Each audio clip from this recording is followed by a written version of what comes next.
Diyor ki hiç kimse dayanmaz sen çeken derde. Çünkü senin adın ana da ana.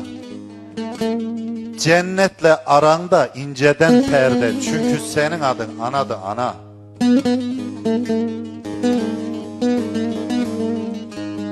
Duysa Qaradaşı erider laylan, dağları yerinden yerider laylan, gürleyen buludu kirider laylan. Çünkü senin adın ana da ana.